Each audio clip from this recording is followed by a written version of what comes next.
everyone, welcome to Served. This is a good week for our show. Last Thursday, after Madison Keys had done the entire press car wash on the heels of her epic win in Australia, breaking through there in emotional and fantastic fashion, she finally got home, and what was there waiting for her was another interview with us Chuckers. I will say Bjorn Fratangelo agreed to do an interview also, and we separated them, right? So Bjorn went first. We talked to him, and then Maddie, after she got a clean cut, a haircut, rushed over and did the Serve podcast. Bjorn, I don't know that I had heard him much. And welcome in, JW is in parts unknown. He's traveling everywhere. Producer Mike, Techie Sean in the studio. I don't know that I had heard Bjorn. I knew him from when he was younger. He had done some training weeks in Austin. So I know him as Vibe, but he's not someone I talk to, who I'm close to generationally. I think we missed each other a little bit. I didn't know what to expect. And JW, you are going to love this conversation we have coming up with Bjorn and Maddie. Bjorn, you feel like he's the kind of guy that if he talks about tennis for 5 hours in a day, he's pissed because there wasn't a sixth hour to talk about tennis. Like, he was dialed. These things don't happen by accident. I think his influence on Maddie, knowing when to deliver information, and we got really in the weeds on a lot of things, which is like my favorite thing about this show is having access and someone having an open mic to just let a rip tater chip and just have a full nerd out. And then Maddie comes on and is just so, yeah, this is going to be a weird thing, but so confidently vulnerable, right? Like, so like she's happy to sit in what her insecurities and what her past mental baggage is now.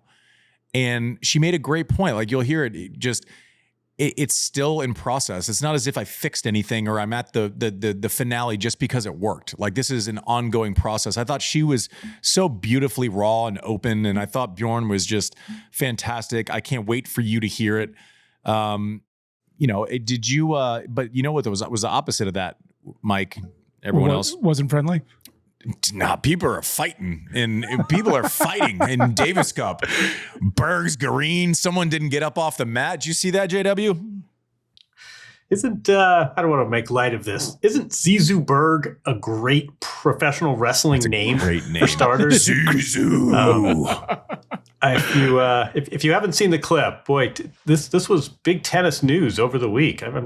Did not expect to see the Chile Belgium Davis Cup tie go viral, but here we are. And if you haven't seen the clip and the circumstances, very strange. But maybe the Davis Cup needs a little WWE entertainment action. I'll tell you, I didn't think of this until you just said that, JW, because you're making the thing like the Belgians aren't going to, like, it's not going to turn into WWE. The only time I've had to run off of a court with stuff being thrown onto the court was a qualifying Davis Cup tie that we had to go to Belgium for.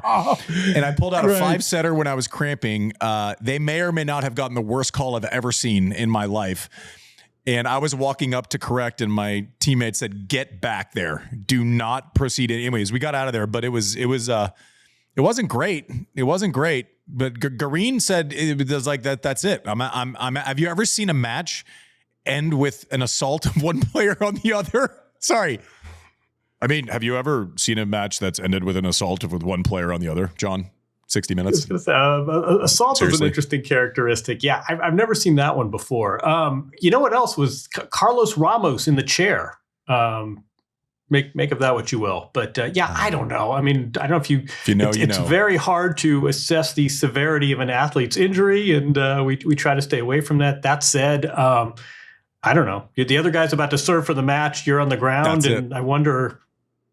That's it. So here, like, listen, Garin may have, let's see, if he doesn't play for 3 weeks and all, we don't know is what we're saying. We don't know how he feels. It wasn't like a Rocky type cut. It wasn't it wasn't that emotional. I will say, had Berg's done that to an umpire, he'd have been gone. But apparently you can do it to another player and it's fine. Right? That's what. Go ahead. Yeah, that's the pushback, right? Yeah. I mean, if Novak Djokovic taps a ball and it happens to hit a lineswoman, and he says, "Listen, I didn't intend anything." Yeah, you should have just hit the opponent. It doesn't really matter what his intent is. Yeah, yeah. So he gives him a shoulder shiver, like they were fighting for position. There's not much room. There's no, it's not like after you go first. It's just kind of the rhythm of the thing. And listen, Berg should he have been hopping through there when it was crowded? No. Garin got it popped a little bit, but here's where I'm at, right? If I get popped a little bit and I'm Garin, okay, just a little, like maybe it's bad, and if it is, whatever. But bad, not bad. You're sitting there and you're cogent enough to kind of put together the pieces. This is going to get me in trouble, Mike. You ready for it? Okay. Similar to JW's point just now that I think he was getting to, that I'm just going to put a little ribbon on. If you're on the ground looking up, I don't know, the guy's serving for the match. So what are you, about 15, 20% max to break? You hope he chokes. You hope but you're not going to, it's not as if you're 40% to break back. If you're Garin and you're sitting there, like you're putting Ramos in a weird spot, are you 50-50 to get the default? I mean, do you think that decision comes that quickly? Or I would have been thinking it. I'll tell you what, if I thought that I had 10% chance to break, you're going full soccer reaction. But I had a 50-50. What's more responsible to your team right there? Yeah. But then the certain amount of time passes, you got to realize that if it's going to happen, it's going to happen in the first little bit. I think then you got to reverse course. I think then you have to call the trainer. Then you have to do the whole thing. And we hope he is okay. They put out the thing and he had, they did a whole bunch of things. Zizou kind of said sorry, not sorry. He didn't really, he's I'm sorry that it happened. And also, the umpire was on my side. So yay, we're advancing. Davis Cup is getting chippy though. I wonder if it'll carry on. I wish it was, but you're kind of seeing the fans, the home fan. That's what Davis Cup used to be. It was you'd get the home and away. And 100%, oh no, I shouldn't say 100%. That's slightly hyperbolic. 99% of the crowd, then you have 12 people that travel with your team, are against you. I don't know that I've ever been called worse things on a tennis court. That's funny. Chile and Belgium. I'm starting to Belgium, I got stuff thrown at me when I was leaving during Davis Cup. I was going to say, you remember when you were a kid when Agassi went to Chile? I've never had worse things said to me on a tennis court than when we played Davis Cup in Chile. I mean, imagine the stuff you couldn't understand. It was the worst stuff ever. And I gave them, there was this one fan that was threatening, my family, doing all this stuff, calling me all sorts of terrible, terrible, terrible things.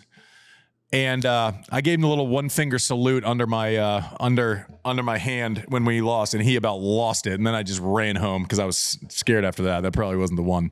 But I don't know. These Davis Cup stories, these are the ones that you hear. And those are the ones that used to get passed down 10 years at a time, right? I was here, and then this guy said to me, and whatever. Do you remember any of those stories, JW? Yeah, exactly. I mean, Agassi tells great stories about road ties, and here we are in February. What are we doing? We're talking about Davis Cup, and we're talking about intensity. Again, let's be clear. We hope everyone's healthy. That was this was sort of Davis Cup distilled to its essence, right? Ugh. And we have the interviews with Bjorn and Maddie. You're going to love them. I hope. I was fumbling through the interviews a little bit. I wasn't on my A game because I was so invested in listening to their answers that I wasn't even jotting down and navigating my next questions, because I was so into what they were saying, and it was so full of substance and not fluff. And it was just so great. I can't wait for you all to hear it on the other side of this. But one of the things that Maddie's successes kind of caused this week was, the way that I understand it, and I'm sure JW will know it backwards.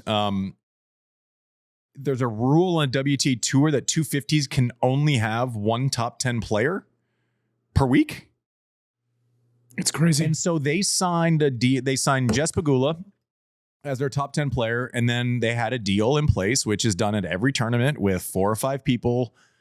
You make the best version of your field you can, and people get appearance fees. We've done an entire show on it. Check out the Money episode to get more in depth on it from the back catalog. But they did a deal with Maddie when she was 20 in the world, and then she wins the Australian, and who gets the Austin event gets completely screwed. They've sold sponsorships.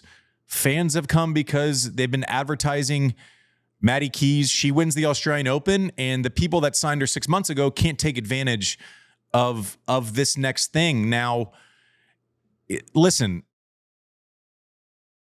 Back in the day, I remember the ATP, Mattress Mac wanted to invest in tennis and bought the year-end finals and brought it, and they made it as hard as they possibly could for him. Now we have Brian Sheffield, who wants to support an emerging market, my hometown of Austin, Texas, and buys a license 2 years ago, 250 open week, great. They throw San Diego 500 on top of him last year without even telling him. And so therefore, he can only have one top 10 player. Like, how are you going to make a play to grow something and make it awesome if they're just randomly throwing weeks on top of yours, and then you bought the license under one set of things, and then it changes? And now San Diego left after a year, so they got all the benefit. They gave it up after a year. Octagon, I think, owns it. They go sell it to someone else. So it's in Mexico this year. Who the hell knows where it's next year? And Austin gets screwed for actually trying to build a field that people want to see. What am I missing, JW? Tennis is going to tennis. And yeah, it's exactly what you said. Here you've got Madison Keys, fresh off winning her first major. Great story, as you saw. She's doing all these interviews. She's everywhere. She's got this currency. She's coming to us. Oh, wait a second.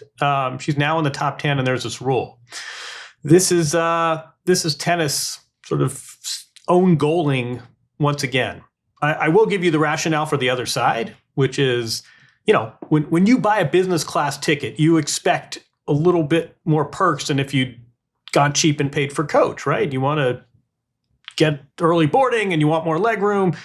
A 500 event has paid about 2.5 times the financial commitment of a 250. How are we going to protect this 500? I'm not defending it. This is just, I'm giving you both sides of the argument that we need to create these mechanisms and these levers so that the people investing the most money get the most business class amenities. I mean, I don't know how deep you want to go into this. Yeah. You mentioned Octagon. Little strange that the same agencies that are representing the players here are also owning these events and on the board passing rules like this. Oh, no way. You don't think there should be conflicts of interest in every single part of tennis with agencies and players and coaches? And no, I promise that I'm acting completely independently of all of my own interests outside of this meeting right now.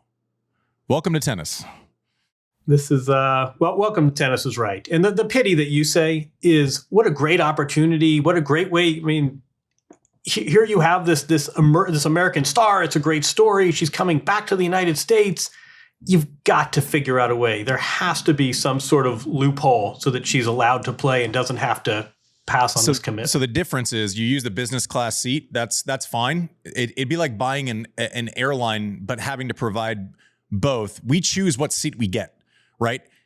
Technically, they always tell us whenever there's a problem with the tours, well, you're independent contractors. You're independent contractors.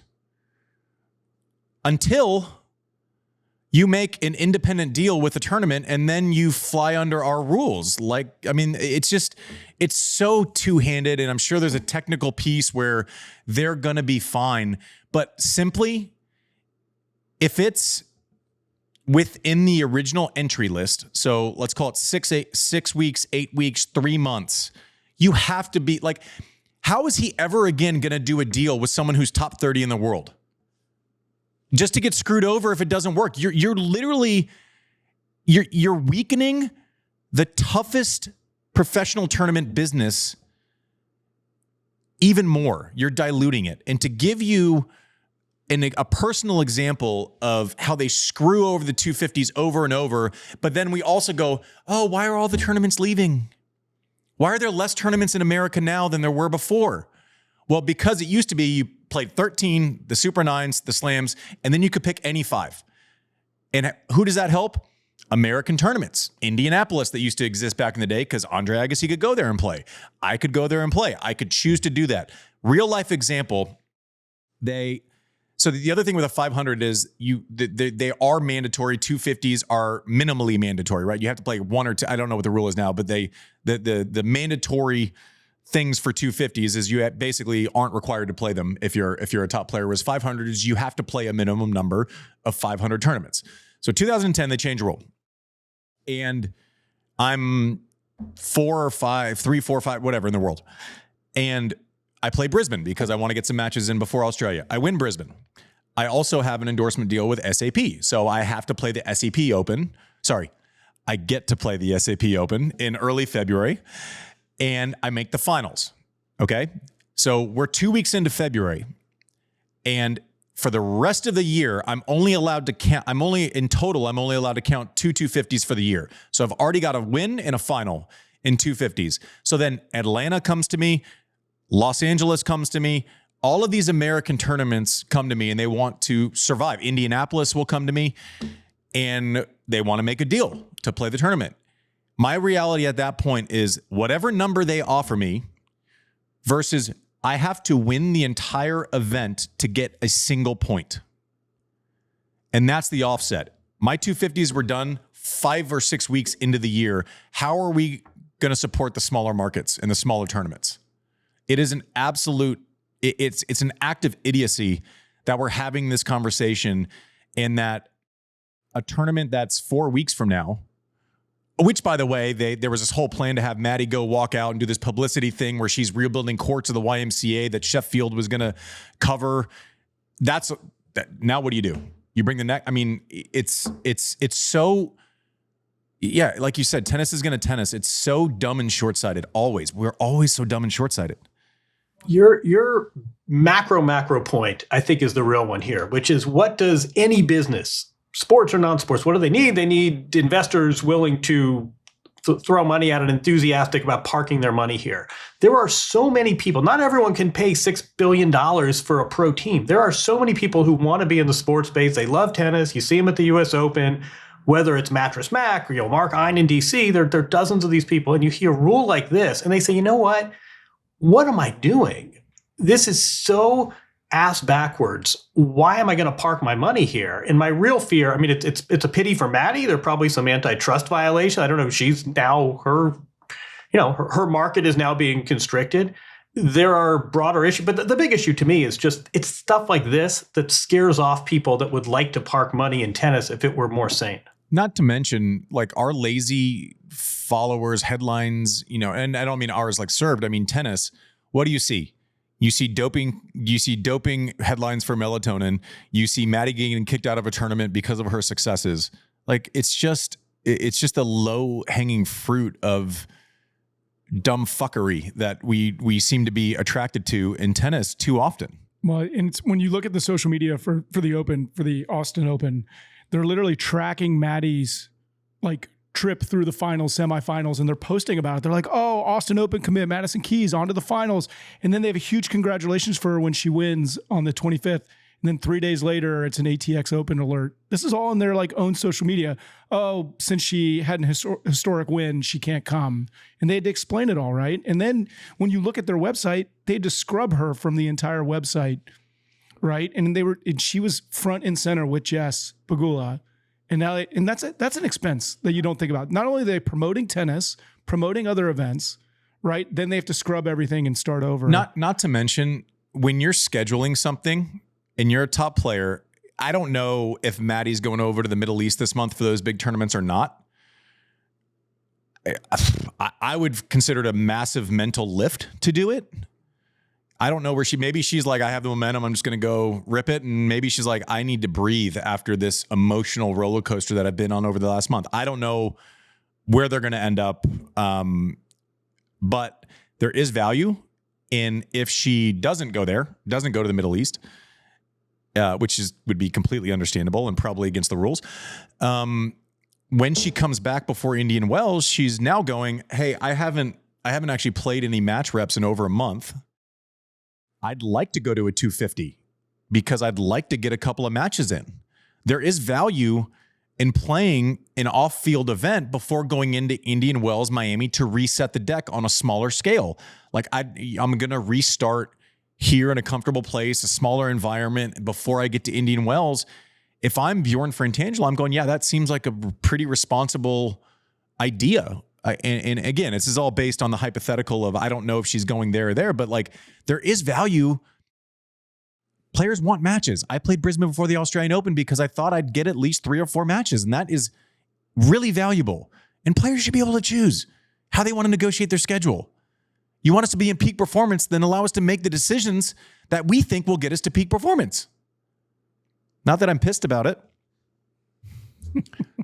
Anyways, that's the most negative we're going to be in this entire episode because the rest of it is all warm and fuzzies. JW, you have any closing thoughts on any of those issues? Let's get to the happy story. This should not overshadow the fact that I think Madison Keys this was one of the great runs in Australia. You look at the players she had to beat, but I'll tell you something else. I think she has been just as winning in the last 7 days. She's done this media tour. She's been charming wherever she goes. She's had to answer the same questions a lot of times. She's been open about mental health. It's a great week. I was thinking, someone joked to me, they said, has Yonex ever had a better month? You know what else has had a pretty good month? Normalizing therapy. She's been fantastic. She was as great as she was for 7 matches. She's been just as winning these last 7 days. Yeah, stay tuned. Stay tuned for those themes in depth. This has been some version of Racket Rundown brought to you by our friends at Wilson. And on the other side of the break with Bjorn Fratangelo, husband and coach of 2025 Australian Open winner, Maddy Keys. We'll see you on the other side of the break. All right, as promised, we are now joined by one half of the dynamic duo. I say he can call himself a Grand Slam champion. I say it. He can do it. Bjorn Fratangelo, coach and husband for Madison Keys. Bjorn, welcome. Are you getting any sleep? Are you still living in the clouds? First of all, thank you for having me, Andy. I appreciate it. Happy to be here. But no, I haven't gotten much sleep since I've been home. So it's been a lot of awake time and a lot of time to digest what just happened in the last couple of weeks or the last 3 weeks. But still a little bit in shock for me. I don't know if it's set in for Maggie either, but just so cool. Couldn't be happier for her. I got to think you guys are going to get through different waves of it settling in. Like I have to imagine, it's reality. It's happened, but then there were always these moments in a career where something crazy happens and then you go back to your house and your place and you look into your backyard and it looks the same as it did when you left, 5 weeks ago, but everything's changed, right? Yeah. I mean, that's how it feels. I don't know about for you, but for me, I never thought that I would get near a slam trophy in any capacity. Maybe that was part of my problem as a player a little bit, but, it was just surreal to be a part of that and to just see her do her thing and how well she did it through the whole tournament. It was so impressive. And yeah, I mean, I'm on cloud 9. Don't sell yourself short. I'm pretty sure you got some junior slam hardware somewhere around there. I know if I remember correctly, little dirt ball action. It's somewhere in my parents' house. To be honest, I haven't seen it probably in like 10 years. I have no idea where it is actually. But yeah, I mean, it was just, like you said, it's like everything's the same. Came home. It's like, all right, go to the grocery store, get some food again. Like life hasn't changed, but like you said, it also, it has obviously way more for her, but it's just all the recognition in itself has just been so overwhelming. And it's just been, so awesome to hear from so many people you haven't, heard from in years and stuff like that. It just means a lot. Yeah. I think it's a testament to both of you and the way you operate, because people win slams and it causes emotion. I'm trying really hard to remember a time when someone succeeded and it was just out and out support from all parts of tennis earth. And I think that's a testament to you, because you can have the nicest player ever, but if their team around them are difficult, if they're not nice, if they operate in a way that isn't on the up and up, tennis is a small world. With the two of you, there's no naysayers. I think it was the most kind of unanimously socially celebrated win in tennis out of both locker rooms, all locker rooms that I can remember for a while. Is that something that you can actively recognize, or are you kind of too close to it?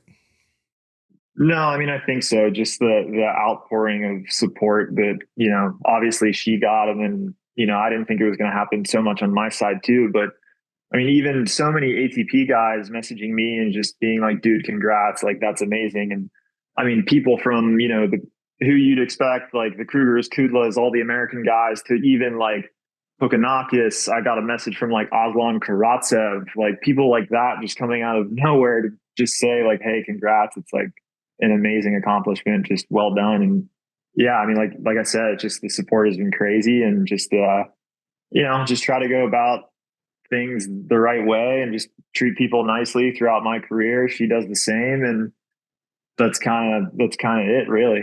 Yeah. I'll say it, like if anyone in you or Maddie's orbit had ever operated less than, the reaction wouldn't be the way that it's been. So that's a testament to the way that you all have gone about your business. I want to kind of rewind a little bit, because this isn't this sort of coach player dynamics I want to get to know a little bit, because I've joked on the show in the last couple of days that, my wife and I got in a fight 3 days ago because I asked her what she wanted to order from DoorDash. So, it's certainly, I'm sure that's not an easy line to kind of walk. And I want to dive in there, but I also want to give some history. You all were together for years and years, 6, 7, 8 years before you actually became her coach. You were actively on tour on your own tennis journey. She was in the same spot. From what I know and what I've read, you all were in the same places training. The way that I read it, it's almost like there was just like, I picture the friend's apartment, but full of professional tennis players just hanging out. And then all of a sudden, yeah, pretty much. Yeah. You all get together, you're still on tour, and you were going through, you had some injuries, so you weren't actively touring, playing, and how did this all happen?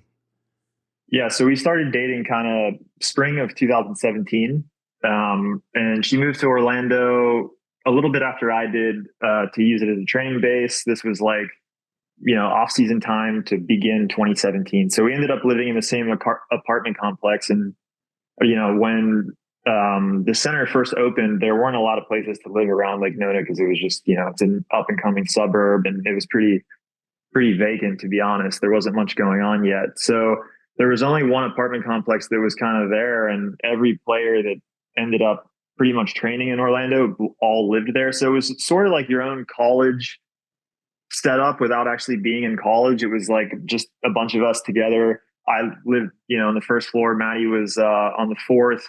Right next to me was Francis TFO for a few years.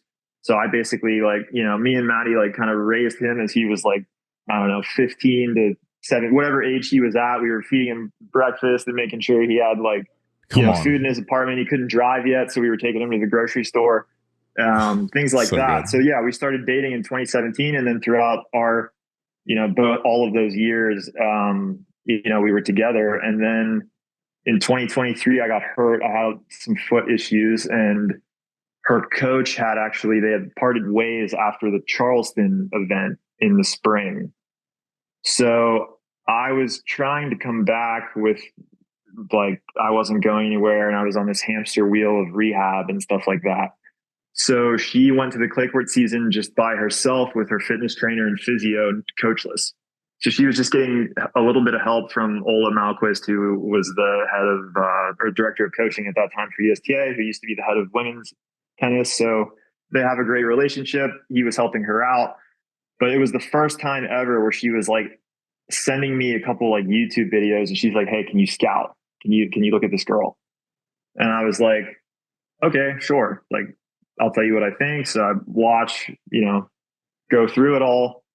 And then she kind of has a few subpar results through Madrid and Rome, gets to Paris early, and then takes one of probably, I would say, if you would ask her, and maybe you will ask her, one of her worst losses of her career, I would say, in the second round of Roland Garros that year in 2023.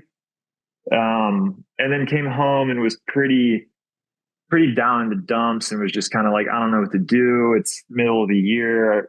How am I going to find a coach right now? And I was like, well, I'll hit with you and kind of help you out. It'll give me some reps to see how I'm feeling. And then, you only have a couple weeks before she was heading back over for Eastbourne and Wimbledon.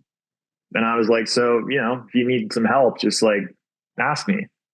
So was this, sorry to interrupt, Barry. Was this a, if you need help, like you just need someone to work out with, or is this like this is kind of just like in passing, like we've had practices together in the past where she's had her coach, I've had mine, and we'll just do drills and practice, but it's just very much like that. This was a little more like, hey, like if I see something, like I'll kind of say what's going on, but like also I'm not going to overstep. Like you do your thing and just let me know if you want me to like look out for something. So it's kind of turned from that to like her being like, okay, if I'm doing something wrong, like you need to tell me. And I was like, okay, cool. So is this in the house too when you guys are dating, or only on the tennis court? No, this was just on court. Like we weren't bringing any, or you're like saying like, no, I'm saying like, if she's like, you just need to tell me what I'm doing. So were you like, I don't know, put the clothes in the hamper? Oh no. This doesn't come home. This is all left on court. Yeah. I tell her, I'm like, you only need to listen to me when we're outside on, inside the white lines. You don't need to listen to me when it comes to the home at all. Yeah. So it kind of just like went to that. And then I was still having a lot of pain. So I was like, okay, I don't really want to hit too much. And then all of a sudden I'm behind her and I'm like, okay, this is weird. I don't like it. Like, I don't like telling you what to do. I'm uncomfortable. So it kind of was just like her with a couple junior boys that were there. And then me kind of just like shagging balls, feeding them in. And then it slowly turned into her being like, I need help. Like I need serious help and please help me. And I was like, okay. So once I kind of like grappled with the fact that like, okay, now I actually have to like tell her what to do. It became a little easier for me because, it's really coming from her. And I could sense that there was like a lot of doubt and a lot of just kind of, anxiety towards how she was playing through that period.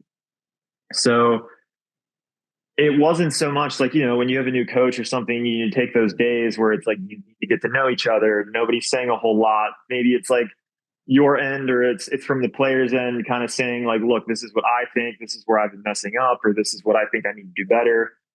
And then maybe you guys like have a dinner about it. You kind of get to know each other and things go like that, where this is like, I've actually watched you for the last 7 years, never said a word about tennis because we haven't, we stayed out of each other's careers pretty much, did a really good job of like never butting in. And if we were to talk about tennis, it would just be like how we're feeling emotionally. If we've been on the road 5 weeks, like we want to come home or things like that, it would just be way more of what you think it would be. It never got to like the actual. Was it like venting to each other without, the feedback of someone else who's actually doing the same thing?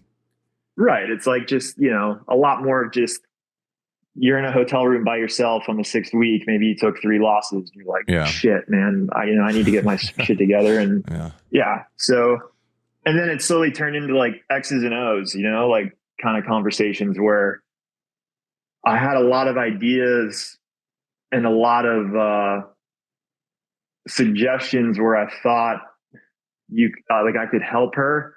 Cause it's hard, right? Like she has 3 weeks before she's leaving again. You're changing surfaces, you're going to grass. And like, the last thing I want to do is mess anything up. I've also never coached anyone in my life. Well, and it's someone who's established. It's not as if you're working with a junior and suggesting things to someone who's 300 in the world, right? I mean, she's 20 in the world. She's been in the finals of slams. Yeah. Right. So I was like, okay. So she kind of talks me through how she's feeling.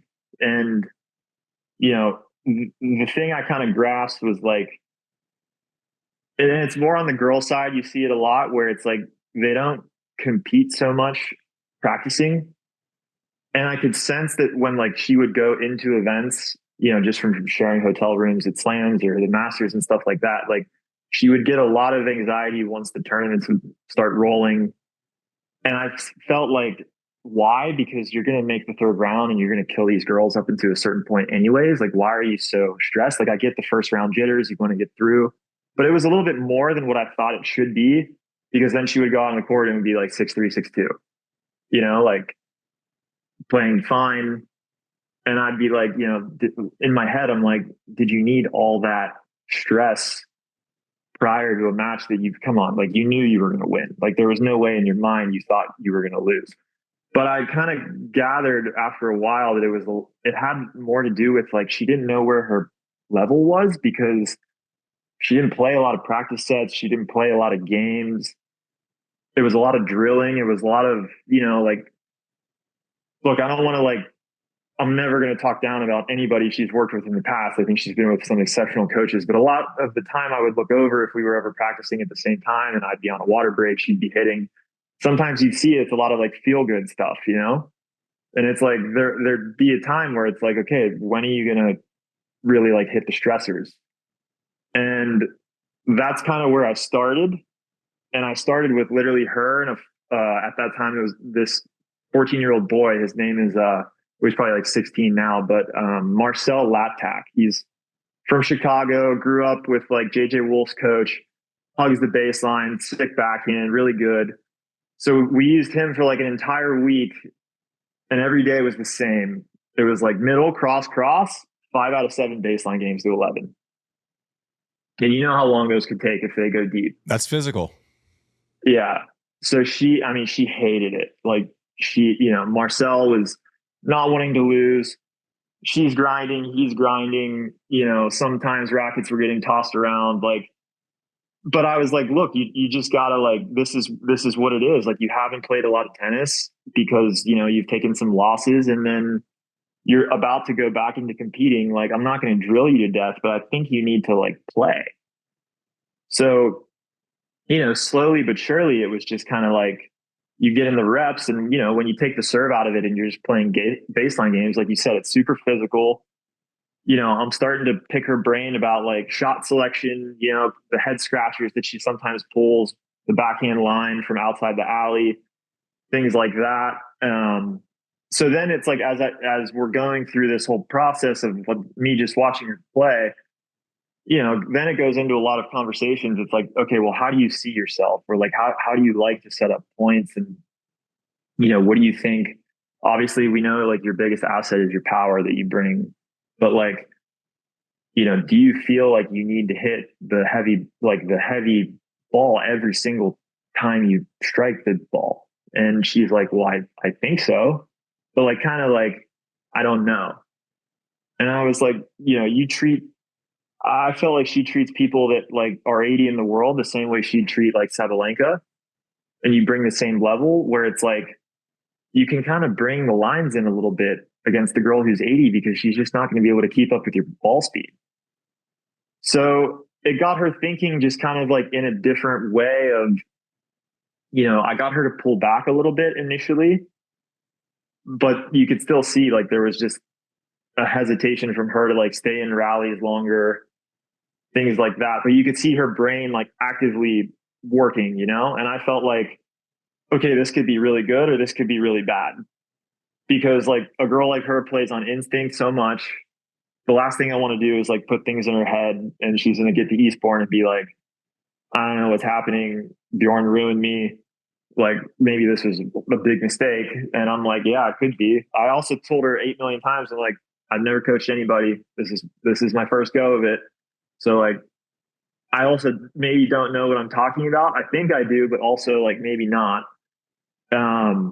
So we get to Eastbourne and I wasn't going to go. And it was actually my coach at the time, who I know you know very well, Eric Nunez, who was like, you should go. You should go with her. You're not playing. Go support her, be with her, and try to help her out. So it was 3 days before she was supposed to leave. And I was like, okay, I'll come. So we go and I tell her physio, it's her first round's about to start. And I'm like, I have no idea how this is going to go. I got to be honest with you. It could go one of two ways. And the first 2 matches were scrappy and she gets through them and she ends up taking the title and wins Eastbourne. And then quarters Wimbledon. And I'm like, holy shit, this is working. And then we come home, has a couple of results in the summer. Maybe I think she made quarters at DC.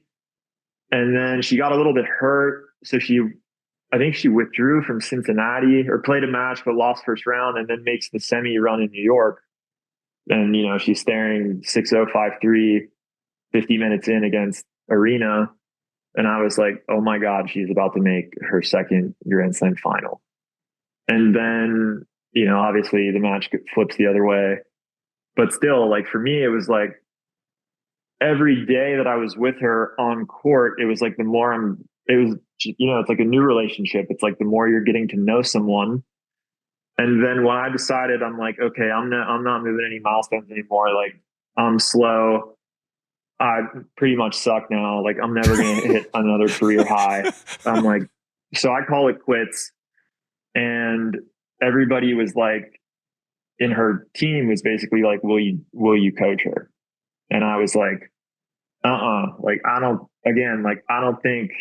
I just don't think I should. Like, it's just opening up a whole new can of worms. This is after the US Open? Yeah, this is like after her year was over, because she goes to Asia and I didn't go. Yeah, but you can't stop. You're lying to us now, because you got to know that's what you're going to do if you've had success doing it. Yeah, it was just like, you know, I didn't even, it's like, did I really do anything? Like, she's also so good that it's like, she could have just made these results around me. I get that. Yeah. So it was just kind of, I don't know. I was really apprehensive about the whole thing, but then obviously I said yes. So then we started off season, and then she gets hurt pretty badly. She tears a muscle in her lat, and that shut her down pretty much till Indian Wells. But, you know, through that time period, made a lot of changes, new physio, you know, who honestly, like, I've been getting so much credit from all of this, but the rest of the team hasn't. And her physio, Kayla Epperson, has been amazing and a blessing to Maddie in more ways than just the physical side. I don't think she could have went on the run, not just AO, but the entire trip. I don't know if she's 14-1 or 15-1 to start the year. I don't think anybody's ever questioned Maddie's fitness level, but I think they have questioned her durability over time. And I think Kayla has been huge in that department of just cleaning up all the niggles and stuff that she's had going on with the shoulder and the hip and the hamstring and things like that over time, to where she was able to play that entire swing. So she's been huge. And then her fitness trainer as well, Richard Langford, who works for USTA, has been a blessing as well. And those two are so collaborative together that really they don't deserve, you know, they're not getting enough credit, and they deserve a lot more. So that's been huge. So a lot of changes happened during that period of time when she got hurt. And then, yeah, I just, I don't know. I feel like I'm just talking. I'm certainly not going to interrupt you when when you're giving us gold. I try not to make a habit of negotiating against myself there, Bjorn. No. So yeah, that's just kind of how it went. And then, yeah, I think a couple of the things that so I do want to talk about, as someone who's gone through very tough results very publicly. I want to know how you balance. Let's go back and rewind to the Sabalenka match, because I think that moment specifically, maybe coupled with, you know, she didn't perform the way she wanted to in the 17 US Open final, combined with she looked great at Wimbledon and then got hurt last year. It's like we knew that we know that it's there, and you just want it to come out. But the balancing act for you with, listen, I lose a big final. I'm kind of, different people in my orbit are getting different parts of my stress, right? My coach is getting a certain amount of stress and a certain amount of what if and a certain amount of will this ever happen. And then Brooklyn's getting like my personal emotional baggage and my sadness and all of these things. You're getting it all. Like, talk about that moment, because we share a close mutual friend, Jared Hiltzik, and I kind of am always curious about players and how they deal. And I know that was a very hard time for Maddie. I think it probably had, you know, some scar tissue that maybe existed until 5 days ago even, you know. So walk us through kind of specifically in the post Sabalenka match and all of the emotions that come with that. And you're having to take it on all sides of that emotional spectrum. Yeah. I mean, it was devastating. Like there's no two ways about it. You know, a lot of tears, and I kind of feel helpless because I just, you know, obviously I just want her to feel better first and foremost, like as my wife to be, or now wife, but at that time. And then the coaching side, it's just like, that's where it's hardest for me, is to like balance that, you know, when to be what.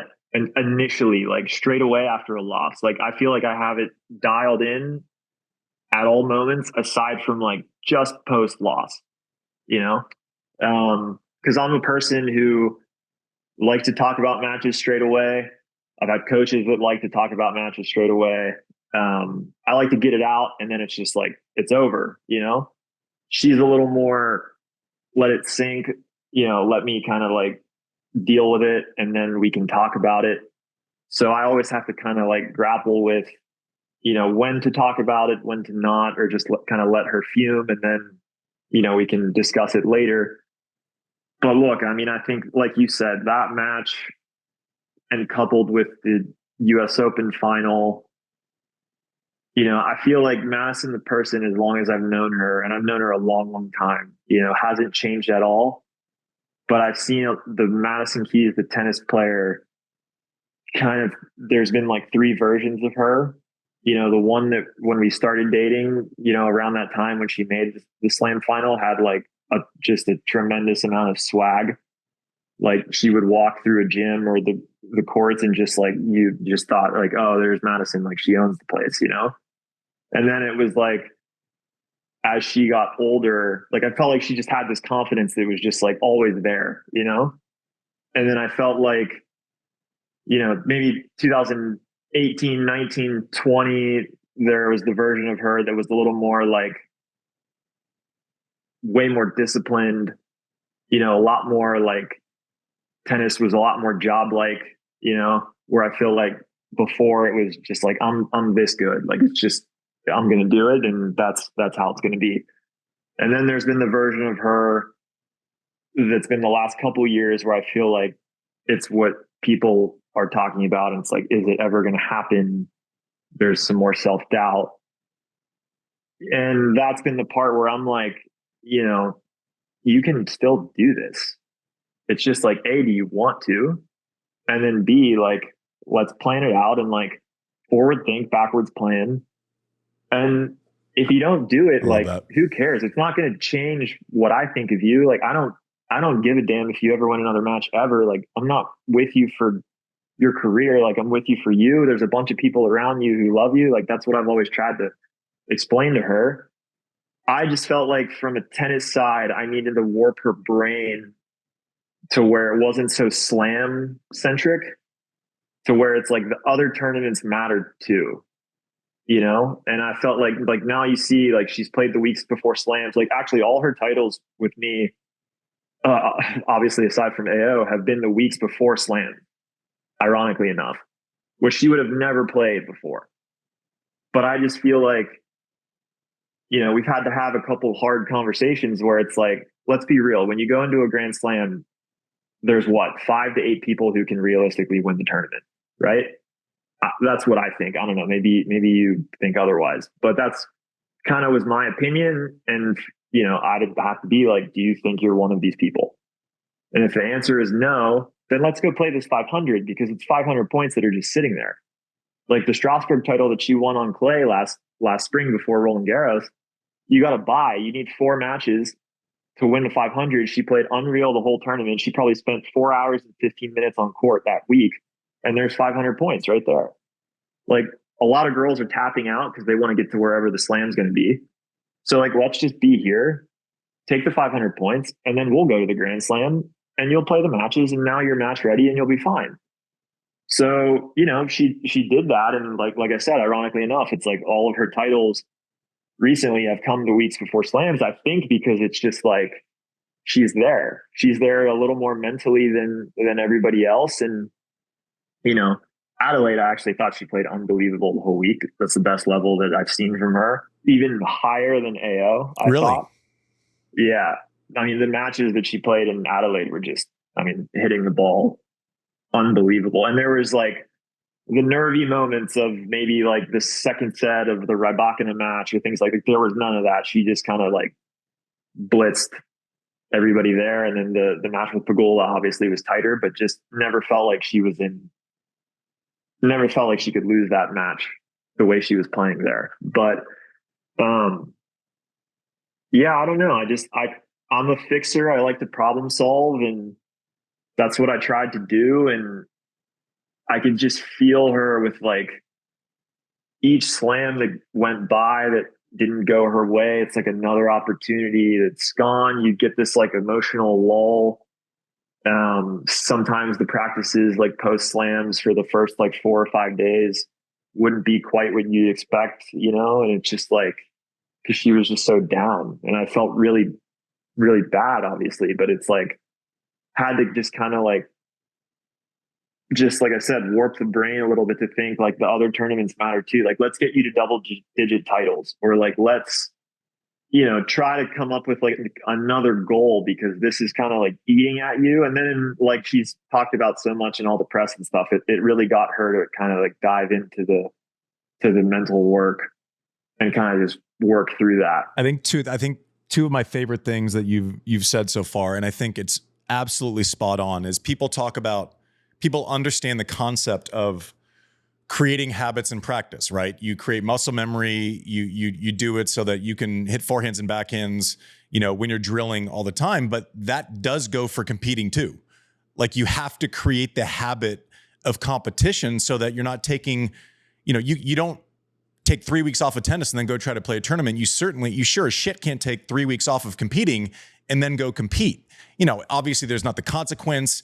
It's not the same at 5-all in a practice set, but you can try to recreate those competition mechanisms as much as possible, and also plan forward and work backwards from there. I think is something that every coach listening should write down, because it's a simple concept that even if it doesn't work, at least there is progress. At least there's something to aim for that's not 3 months away, like where you always have to kind of worry about the next week in some way, shape, or form. I think that's gold. I think everyone should be getting out their notebooks on that. One of the other questions that I'm kind of fascinated about is, did you have to learn how to see the game differently? Obviously, coming from being a top 100 player on the men's side, and kind of seeing, a lot of those players, the spin mechanisms are different. The way that you create points is different. Was it easy, or did you have to kind of like readjust when game planning on the women's side? Because it's not a similar type of game. We're obviously great athletes everywhere, but it's a little different.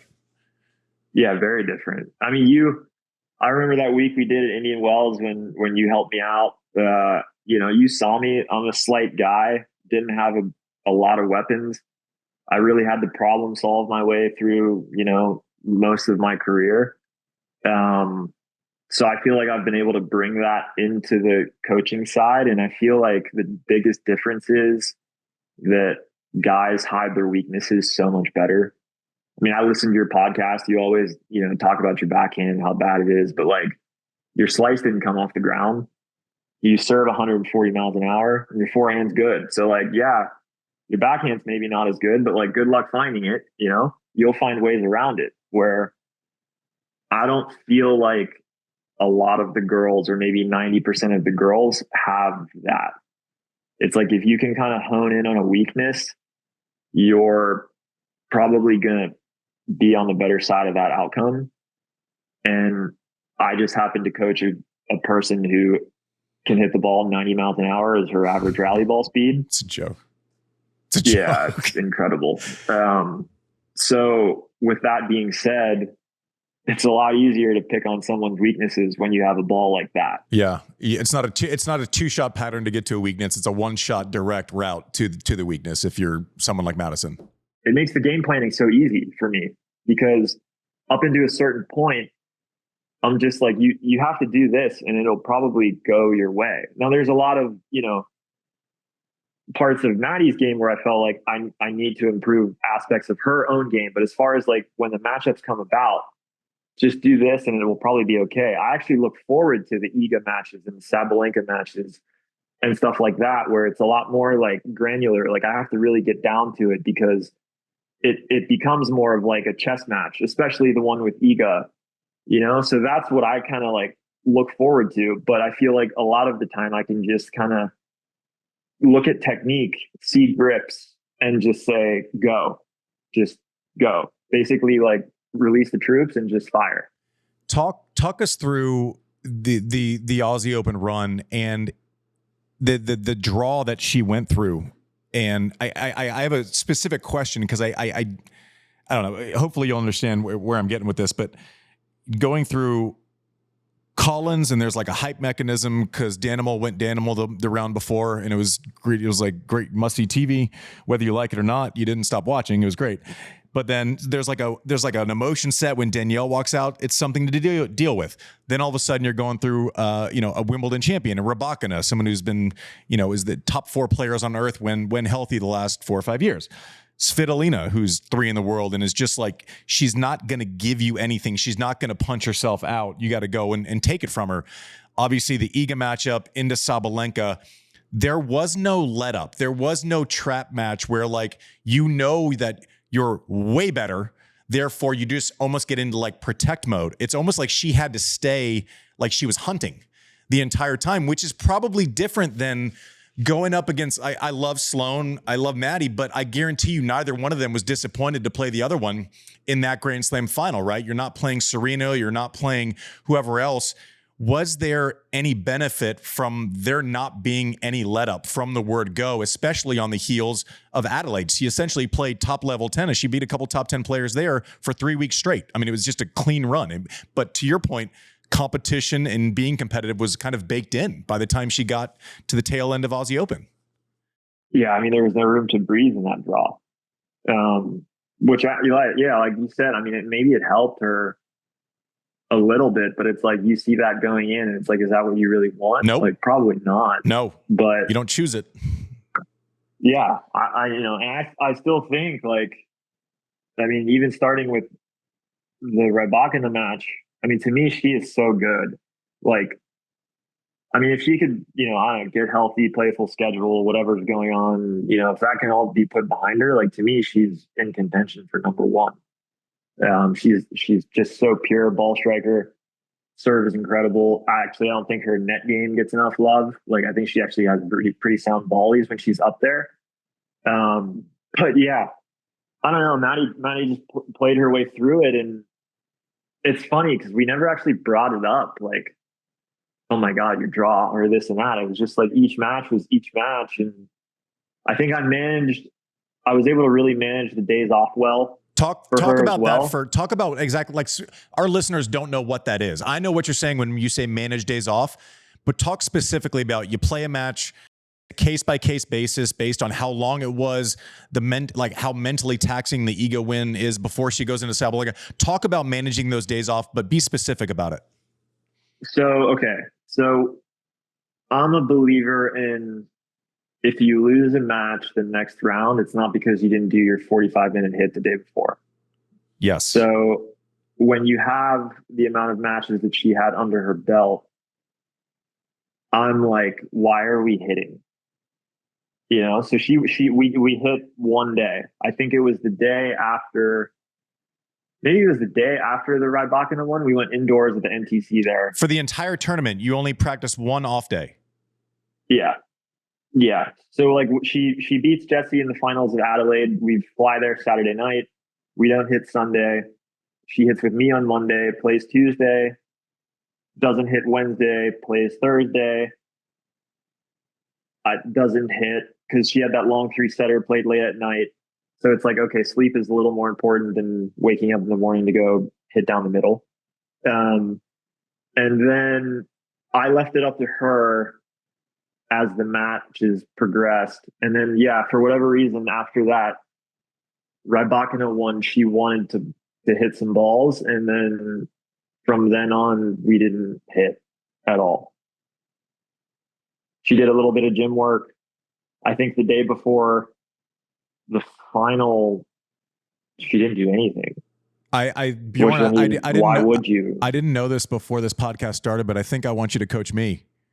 I mean, look, I've really tried to come out of it like from a player perspective, and I didn't get to 30, 40, 50, whatever. But like, I was there and I was very observant of everyone. And now I feel like I kind of am just on the other side. Like I'll watch the best coaches and just like, I'm obsessed when Ben Shelton's in town, because I love watching him and his dad practice. Because I think his dad is like just super specific on like whatever they're trying to improve. Like you don't see a lot of like wasted time. And I really appreciate that, because I felt like you can kind of get lost in the reps in practice a little bit. And I definitely felt like that as a player looking back. It's like I did so much hitting, but like I could have worked on like my first ball strike a little bit more, or like specific plays that maybe could have helped me at like 4-all, 30-all, or stuff like that, you know, where it's like, yeah, 2 cross 1 line, like cool. I got that pretty down, you know? So I really tried to come across it like, how would I have wanted it to be for me if I was in this scenario? So like if I had just won an event, I'm coming into a slam. It's like, okay, for me, I would have had to play best of 5. Let's say I win a 4-setter. It's like, do I really need that hit the next day? Like probably early in my career, I would have said, yeah, 100%. I'm not gonna be able to remember how to hit a forehand the following day. I need to hit. But like, as I got older, started having more injuries and stuff like that, it's like, well, why don't I just save myself a little bit? And I mean, you know, she's almost 30 years old. She's 3 weeks from turning 30. Obviously, she's had a lot of tennis under her belt, not only in the 3 weeks, but like her whole career has been forever.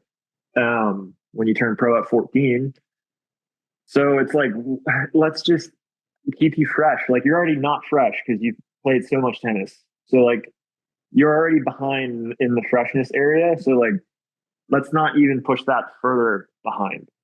Yeah. There's also, so much value that I think just being, I call it I used to call it the practice court tax. Like even just going in for practice and all those little interactions, someone tells you one thing and it's like, it just, removing yourself from the chaos, I think it does wonders. Yeah. Like I couldn't understand the people on site. Oh my gosh. Yeah, exactly. There's a social tax, which is nice, but you know, you guys walking out to a practice court and stopping to have 5 conversations, it has a mental tax. Like that's time where it could be quiet. I listen, I fully agree with what the way you went about it. And so does the result.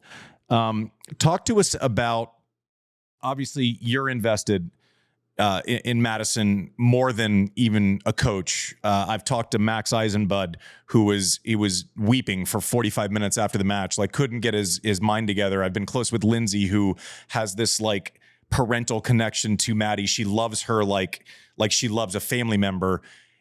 And I'm getting goosebumps talking about this, but talk about the emotions, not even just for Maddie after she won, but the emotions for someone because of what they've accomplished. And you know that they can just take a fucking breath now, right? Like you did it. Yeah. I mean, I think that was, you know, look, I don't know. I wasn't a child prodigy. You know, nobody told me I was going to win slams. My junior success all came late at the tail end of my junior career. So like, I can't imagine what that feels like to be told from the time you're pretty much 15 years old that like you will have grand slams, and then you're 29 and you don't have one, and you're starting to realize like, okay, the clock is either ticking or it's like, is it gone? I mean, look, I'm going to tell you one thing she told me after she lost to Sabalenka in Beijing. We got back to the hotel room. She throws her bag down. She's sitting on the bed, like silent for a couple minutes. And she looks at me and she's like, do I still have it? And I was like, sorry, like, what do you mean? And she's like, do I still have it? She's like, I know I can be like 30 in the world, but like, you think I can still like compete with like Arena and Iga and these girls, or like, is it too far gone?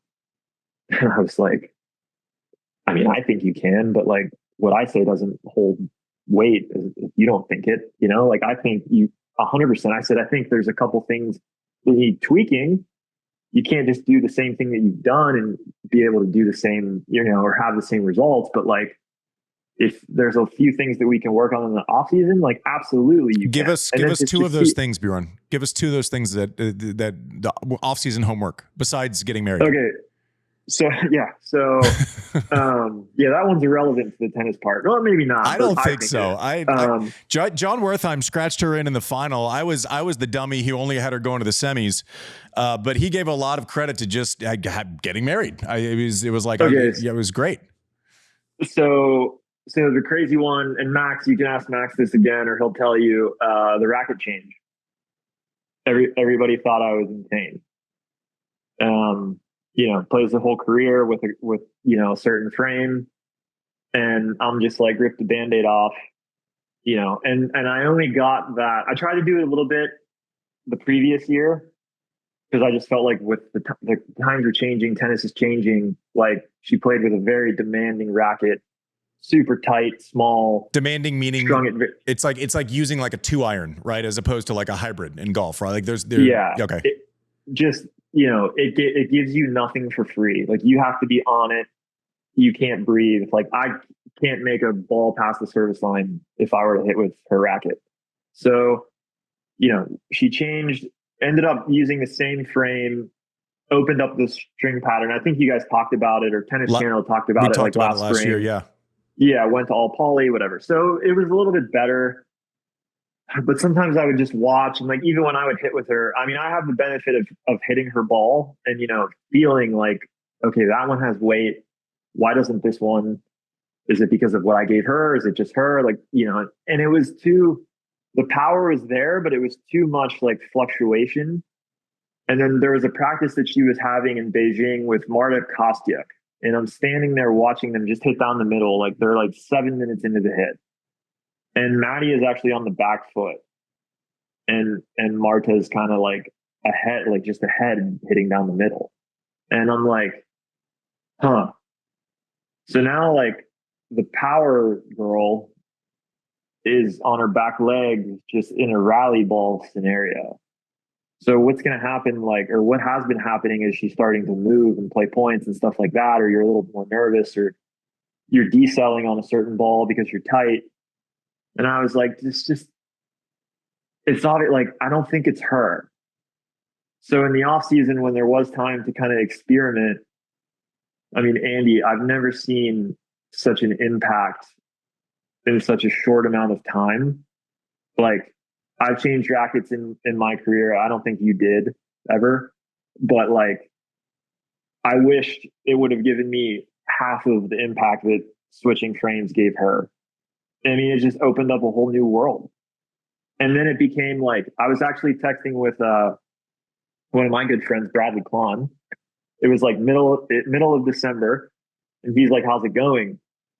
And I was like, dude, I think I just figured out, like, I went from how do I keep her in the top 20 to I think she can win a slam. Like I believe this again now. And he was like, really? Like, and I was like, dude, she's trying this frame. Like the practices have been different. Like there's no cleanup work. It's just like all systems go. She's smiling. Like things are, she's happier. Just things are coming easier. The ball speed is like out of control, but somehow she's not missing.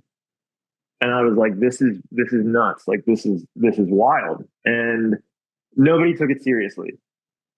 Like Max didn't take it seriously. I'm not even sure Maddie took it seriously, but like I was there, obviously. Kayla was there at that time. Kayla played college tennis at IU. So she feels the game, she sees it. And she's just like, this is a different person. But when you play with something your entire career, now you're 30 years old and you're going to change. It's like, what do you like? You get to a certain point where different is automatically bad. Right. It's like, well, this isn't going to end well. Like, not a chance. And then it's like, well, okay. So we're going to, like, Maddie bought into it. So it's like, well, as long as you believe it, that's fine. So then it's like, you're going into the new year with no stencil, a blacked out frame, and like, let's see how this goes. And then it was only after she won Adelaide, we got to Melbourne, and I saw Max, and he was like, so I guess I got to talk to Yonex. And I was like, I mean, you don't have to, but like this is working. So like she's going to keep using them. You don't have to, but it's like the rest of us had to show up for work, Max. Yeah. So he just didn't buy it. He's like, I don't like racket changes. It never works. Like people always go back.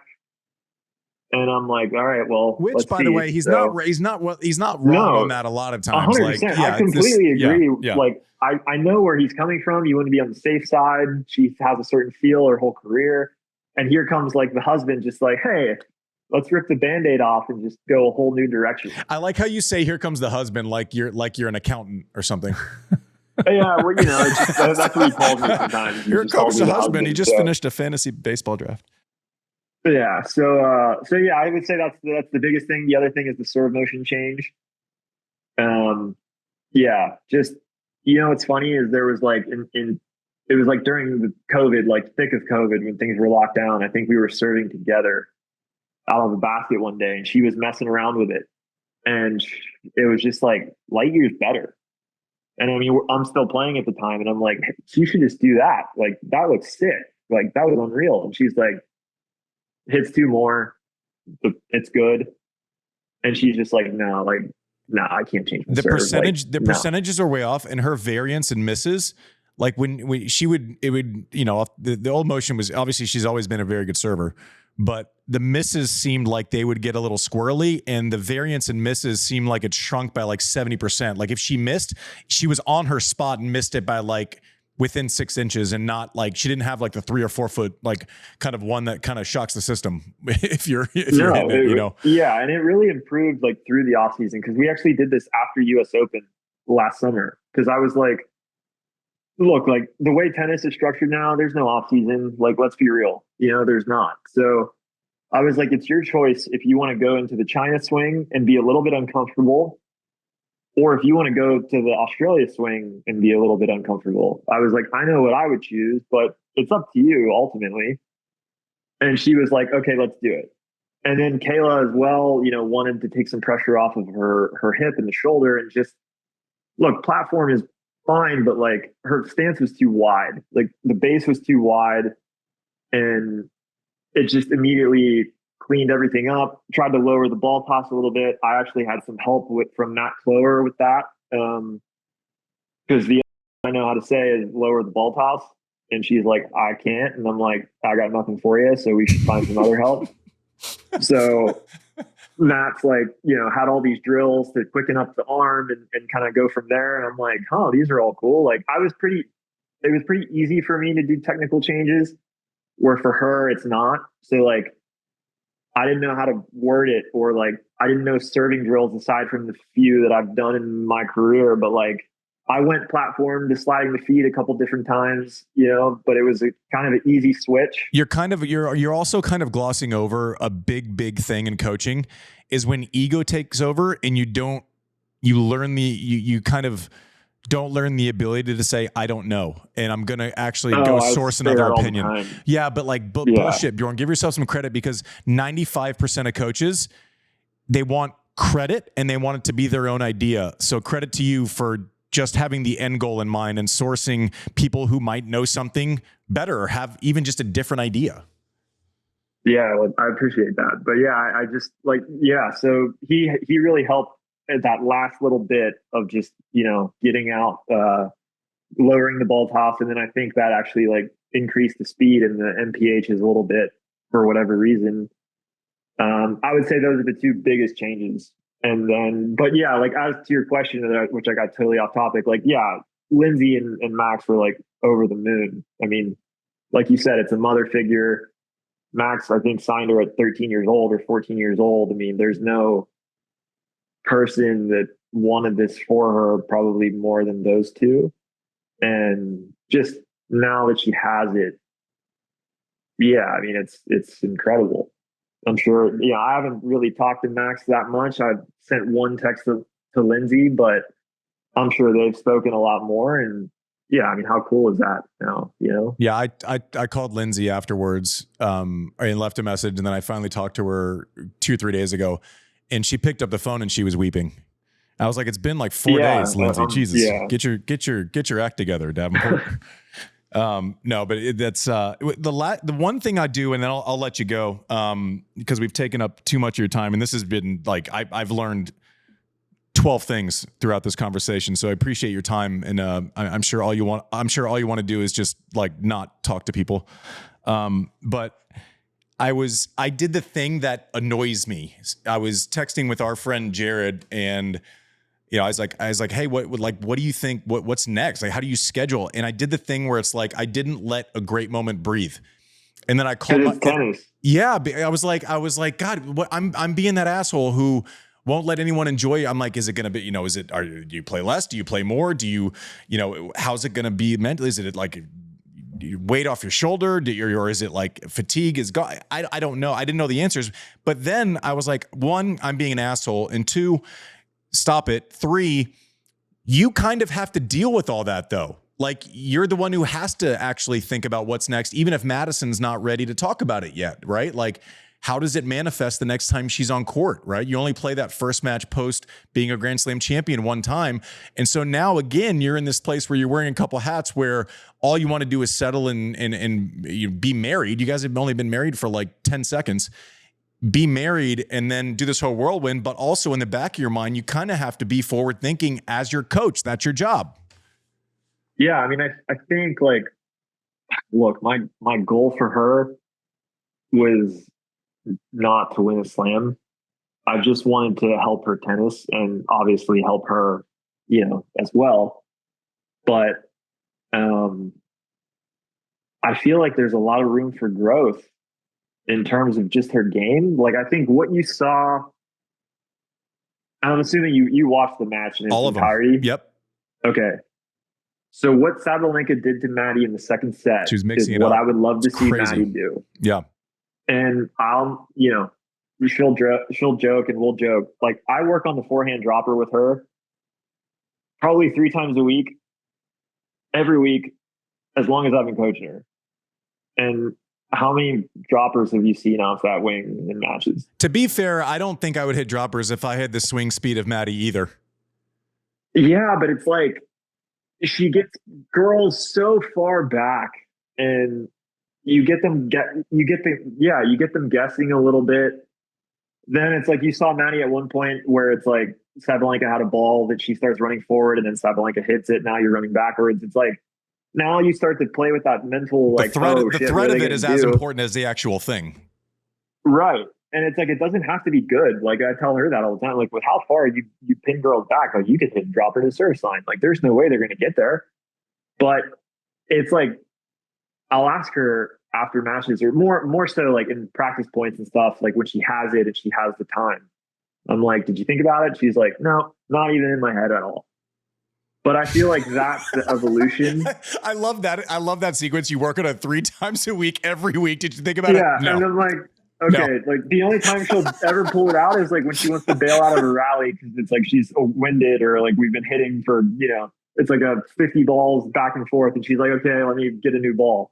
And then she'll throw it out and cut it. But I'm like, it's pretty good when you do it, but like if you're not thinking about it, whatever. But like what Sabalenka was able to do, because I was telling Lang and Kayla in the box after the first set, I'm like, okay, expect Sabalenka to get better. But like right now, Maddie is beating her in like the ball speed match. Like if it's a puncher's match, like Maddie's winning. But I didn't think it was going to go that way. And by the way, to your point, Sabalenka didn't have that gear 5 years ago.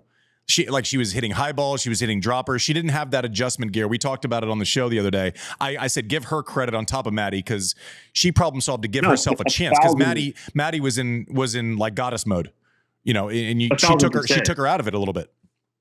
And I've started to see her use that more, like when she's near like the forecourt, kind of getting closer to the service line. But like she was starting to use it like at the baseline, throwing in a backhand slice, loopy balls, up high to Maddie's backhand, which that's not a favorite ball that Maddie likes, So I was staying in the box. I'm like, okay, Sabalenka is going to come out even faster, try to beat Maddie to the punch, maybe serve bigger. And then all of a sudden she does that. And I'm like, oh, okay. Like this is going to get a little bit dicey, because this is not a match that Maddie wants to play. And then I actually felt like Sabalenka missed a few droppers early in the third and just kind of like abandoned the whole idea. And then it became a hitting match again. and then Maddie just stole it in those last few points, which was great. But I feel like that's the evolution to her going forward. And I feel like, you know, cleaning up the net game a little bit, thinking of some outside ways to win points. And then, you know, I did a lot of work with like Matt Clower and Dave Ramos in like the analytics department in the off season, and kind of just like doing a reverse scout on Maddie. And I was noticing a lot of things where it was actually like she's pretty good when the rally was getting going. Because you would look at Maddie and you're like, oh, first ball, serve first ball, that's her, whatever. But like, she's actually way ahead in points 1, 5 to 8 shots. Where she lacked was actually 1 to 4. That's where the errors came. So like, yeah. So I'm like, okay. So in the off season, like we worked on that a ton, and I think that helped a lot because I felt like her first ball was unreal those last couple of matches. But yeah, that's kind of like the evolution there. But look, to your point, she did it. Like, I don't know how she's going to be. I don't know what she's going to feel like, you know, and I get if all of a sudden she deflates, but I also understand if like, she's like, oh, this is nice, I want more, you know. It could go one of two ways, but like, it's not it's like, that's not like, I'm just here to hear that from her, like whatever side you want to play. I hope it's one way, because I think with one can come multiple, but like, I don't know, you know, I don't know what's in her head. I don't have a goal. Like, it's not like, oh, let's go win the French, or like, let's go win Indian Wells. Like, I want you to use a forehand dropper at 30 all, 2-1 up, you know, like up the break. Like, that's my goal, you know, for her tennis. Like, that's kind of like what I'm thinking about. Oh, and then man, it's like, you see kind of like what the byproduct is now. It's like, holy shit, she just won a Grand Slam.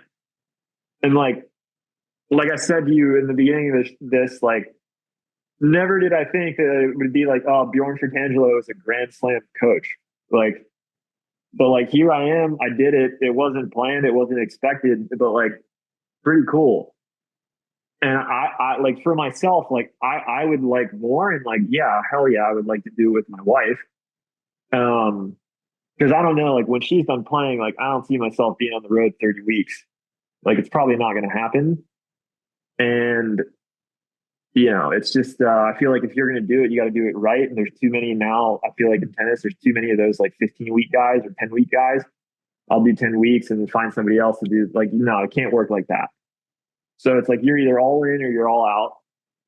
And I just don't know, like after her playing career, it's like, I want to be at home with her and like, you know, build a new life and do something else. And who knows what it is, but I'd like to stay involved in tennis, but like to just have her like retire and be like, okay, I'm going to go with whoever now, see ya. Like, no, that's not going to happen. Well, so, listen, man, again, we're fans of Maddie. I mean, we everyone loves Maddie, right? Everyone in the tennis universe. I don't know Maddie well, but everyone kind of knows a little bit about everyone, right? And the feedback is rarely universally positive, right? It's based on, you know, your worst moments, and it seems like her worst moments create fans around the tennis world, which I think is a great thing. I also, shit doesn't happen by accident. Maddie doesn't produce the way she produced by accident. Actually acknowledging mental scar tissue, you going to work on differentiating a game, that's the difference between 6 points, which is the difference between her winning a Grand Slam and not. Could be 6 points. And you work for 2 full years for 6 points over the course of 2 weeks. All that shit matters, and I guarantee you I'm going to have the biggest smile on my face when at some point this year I see her hit a drop shot winner at 4 all, 30 all. Bjorn, I appreciate you, man. Congratulations. Thanks for being on Served. Yeah, no, thank you for having me. I appreciate it. I listen all the time. I love what you're doing. I watch, you know, when you're on TC Live as well, so I'm a big fan of what you're doing now. So thanks for having me. It's an honor, and who knows? Maybe we can do it again another time. Don't be a stranger. Thank you. All right, we are back on Served, and as promised, we just talked to her worst half, Bjorn Fratangelo, and now we have your 2025 Australian Open champion, Maddy Keys. We only have 2 people in the studio. That's why there weren't many claps. Maddy, congratulations. First and foremost. Thank you. I could relate to, like, I was watching the matches and I was seeing the chess pieces move. I was seeing the mental struggle. I was seeing you overcome. I said it was like a completely human story wrapped up in physical excellence. And so how are you? I know you went to New York. I know you've been doing all the things. You haven't had a chance to breathe. You're so gracious for spending some time with us when I know the last thing you want to do is probably talk to anyone else about it. It's been insane, honestly. It was, obviously one of the best 2-3 weeks straight on a tennis court that I could ask for. But I felt like it was, for me personally, it just felt like such growth, I guess. And I felt like I was kind of the most present I had ever really been on a tennis court, which is something I've been working really hard on. So to be able to actually kind of be 100% present and on the court and there and really able to kind of work through any and all issues and obstacles that were coming up. I think that obviously winning a Grand Slam is amazing and it's been a goal of mine forever, but I think the way that I did it, I almost say like I'm more proud of that in a lot of ways. Yeah, I don't think there's such thing as backing into a Grand Slam title. If there was, it's definitely not what you did with the draw that you went through. I want you to talk a little bit more. You say growth, you say you were present. Talk us through what that means. I'm guessing that it means you're playing a 30-all point at 4-all-4, a 30-all point at 4-all, and not for, whatever it looks like a week from now. And the kind of pass-fail course of winning a Grand Slam that you've been dealing with since you're 14 or 15-year-old prodigy. You're playing against like the ghost of Maddy past as well. How do you get to a place where you are present when we're all human and we can't actually control what goes into our brains? I think for me, it was in the past, there was times in matches when I would get really nervous and I don't know why I kind of went through the thought process that I had of anyone who's done really well is able to just like turn nerves off and they're able to just ignore them and they're not there and they could just power through it.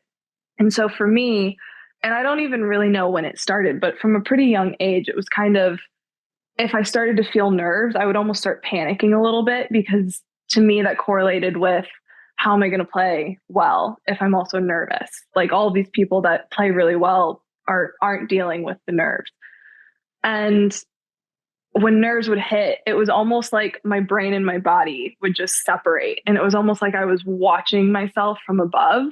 And it was like my brain was there, but it couldn't communicate with my body. So I knew what the right shot was, but I couldn't get myself to do it. And for whatever reason, kind of talking to my therapist a little bit more and more, it was just this kind of light bulb moment of you can be nervous and have all of these feelings and be going through lots of emotions on the court and also still play good tennis. Like they're not mutually exclusive.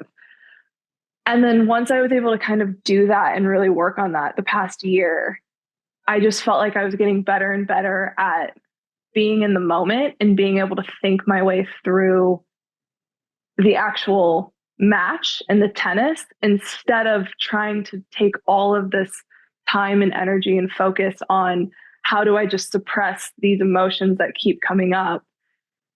And I finally was able to stop being so preoccupied by that.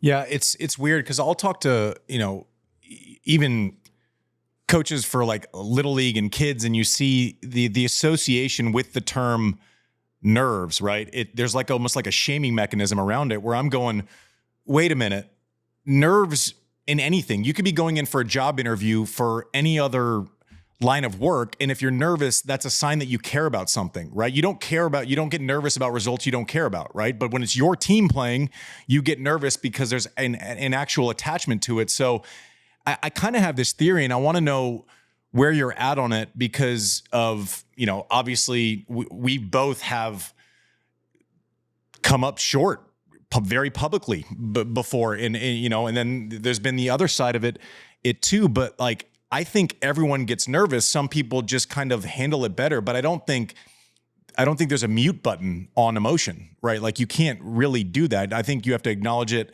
and then kind of proceed.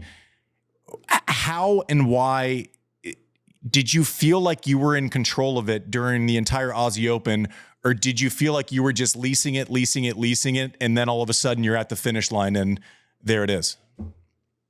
No, I felt like, even the week before in Adelaide, I felt like I was doing such a good job at when things were coming up emotionally, it was okay, it's there. And I think even just getting to the point where I kept telling myself, not only is it fine to feel that way, but it's also normal. Like you said, obviously you're going to be normal before a match. You care. So instead of having that level of shame and, okay, how do I get rid of this? It was, okay, yeah, obviously, like now we've acknowledged it, we can move on and I can think about the match again. So I felt like being able to start consistently doing that a lot better. I was able to problem solve when people were changing tactics, or if I had to change something, if I wasn't doing something well enough. I was just finally able to focus on the tennis and being able to be so immersed in literally every single point and what do I need to worry about directly in front of me. I was kind of able to let go of, like you said, when you fall short publicly more and more, and it happens more than once, it's always kind of in the back of your brain of, God, I don't want that to happen again. So I think being able to be so uber focused on tennis and what I'm doing and only on this point in this match, I was able to just completely move past kind of those voices that are in the back of your head. Yeah, well, you shut them up. I'll tell you that. That performance that you had down there, and I mentioned this to Bjorn, and I wanted to say it to you too, because it does matter. I'm having a hard time remembering a more popular victory from the inside of the tennis world, meaning every single person I've talked to, we've all been admitting, I don't know you well at all. I think, we like each other when we see each other, and I think we have close mutual friends, but I found myself getting emotional because every part of what you did was relatable, right? We've seen you when you're crying for a different reason, right? We've seen you when you're hurt. We've seen you when you're playing your friend in a final and your game doesn't show up. We've seen all these things, and it made it more special. How humbling is it, or like gratifying is it to know that you're getting this response, not because of how you played, but because of the way that you've probably carried yourself? And there's 10,000 interactions that I think have led to this general kind of emotional thing that the tennis world has been experiencing for you. That has to feel good coming from your peers, your contemporaries, your mentors. Yeah, I was honestly kind of taken aback by just how many people reached out. When I kind of started playing, I always really loved Kim Clijsters, and I felt like she was not only an amazing competitor, but everyone loved her. And she was always so kind. And when I first started, she was just so nice to me. And I kind of always wanted to have that legacy where, yes, I was competitive and, people could say I was a great tennis player, but I also wanted to be remembered for passing you in the halls and always saying hello and being there if you needed anyone. So it was really kind of gratifying in a lot of ways, that I feel like that goal of mine in a lot of ways felt like I've achieved it, just because the response has been honestly just out of this world. And it feels like it keeps going. But I felt like the other thing is I really wanted to try to be as vulnerable as possible. I think, as you said, a lot of people have seen, a lot of the kind of disappointing, heartbreaking moments that I've had on court. And I felt like it was only honest and right to be as vulnerable as possible in my best moment as well, just because I didn't want to just kind of sugarcoat and be like, yeah, everything's amazing and great and awesome. I just wanted to be as authentic as I could. I was traveling last weekend, and I was with friends of ours, and they have, gone through travails with, some of their children, friends. And when you came out, and when the next morning we were powwowing around breakfast, and when you mentioned a lot of therapy and a lot of work, and I could see this group of people like being like, okay, she's on top of the world and she still is remembering those pieces. And you see, like, it meant something to them. They don't know you. I'm busy talking about a tournament that they don't, they're like, you got up in the middle of the night. I'm like, yeah, I got up in the middle of the night. And I'm like rehashing the story. But to your point, it's the right thing to do. And I know that's why you're doing it. But I want you to know, you like, when you're not, it's more than what you're just seeing. Like, it actually has a real life impact. So I hope that you continue to do that. I know you'll continue to do that.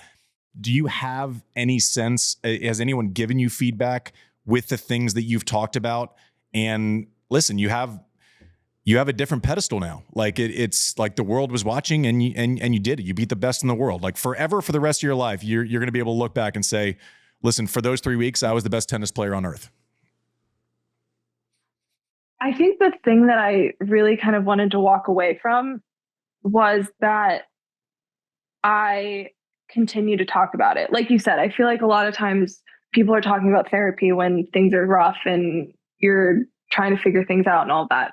But for me, it's a continuous journey. I think there's obviously going to be some highs and some lows, and it's not going to always be the last 3 weeks of my life.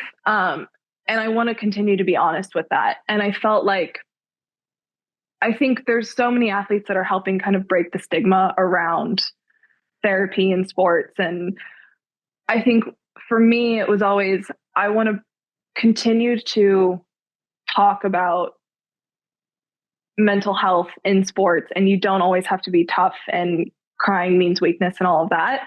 And I really, from the time that I was little, everyone always told me I would never be as good as I should be because I was too nice. And that always really pissed me off. I didn't think that you had to be an asshole to win. And I just really wanted to kind of drive that point home and continue to kind of stand on my morals and how I was raised while being at the top of the game.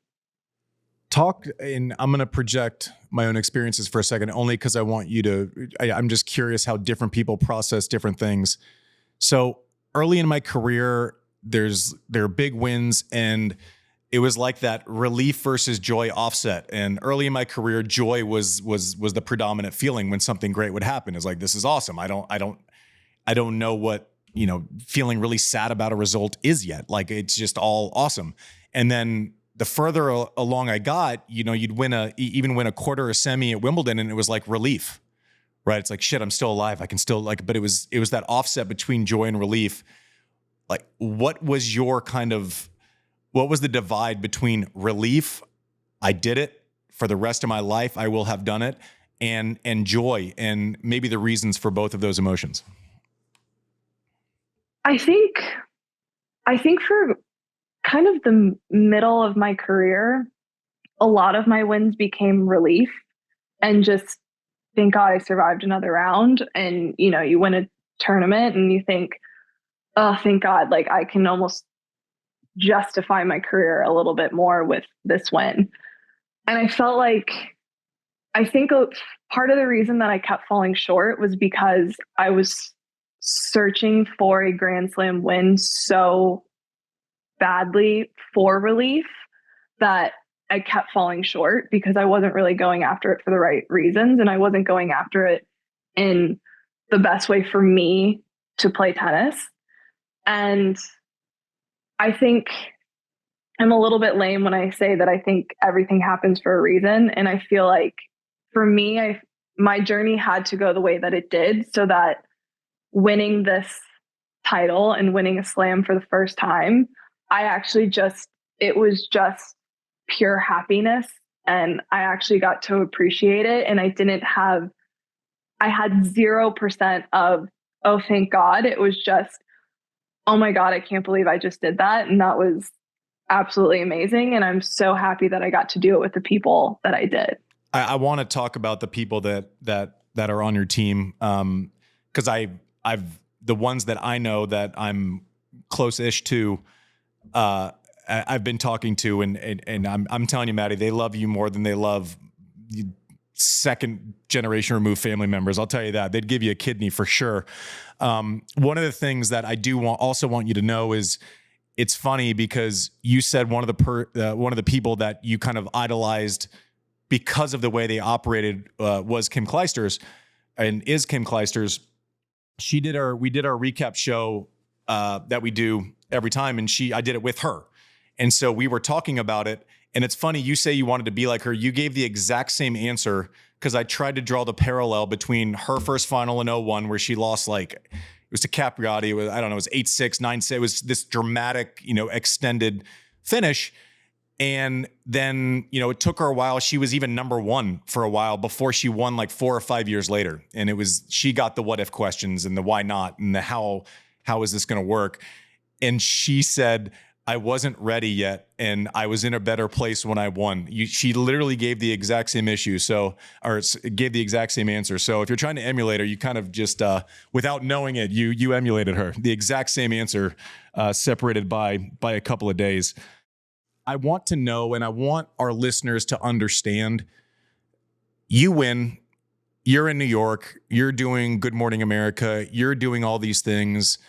You're top of mind for Earth right now. I want you to talk about a team. I want you to talk about relationships in tennis. I think people assume because we operate individually once we walk out onto the court, for the most part, that's kind of the way it is. And that's really not. I talked to Max, I was texting him right afterwards. I was like, wow. And he was, he's like, I haven't stopped crying for an hour. I left a message for Lindsay Davenport, and then I called her a couple days later. She picked up the phone weeping. This has had a massive emotional effect. And Bjorn talked about your trainers and physios and everything. Talk about kind of the collective of a win as opposed to Madison Keys winning her first Grand Slam. I've had just honestly some of the best people around me for a really long time. Max, I've known since I was 12 years old. He is literally family at this point in my life. And then to have Lindsay for as many years as I have, and we've had some really, amazing wins, and so we've had some really tough losses. And then now having, obviously Bjorn, but Kayla and laying around as well. They have all been so supportive of any point of my career. And I think they've been so important because there were so many times within the last 5, 6, 7 years where I really didn't know if I was ever going to get the opportunity again. And not only did they believe in me for me at times, but I think the other thing was I felt so supported and loved, and it didn't matter if I ever won a slam. They were always going to be my biggest cheerleaders. And I felt like that kind of finally gave me the ability to be proud of my career with or without a slam. And they were also really helpful and encouraging to start therapy and talk to someone and give it another shot. And I really, truly believe that I could not have done what I did without all of the people that have been basically holding my hand through the last 8 years. And I think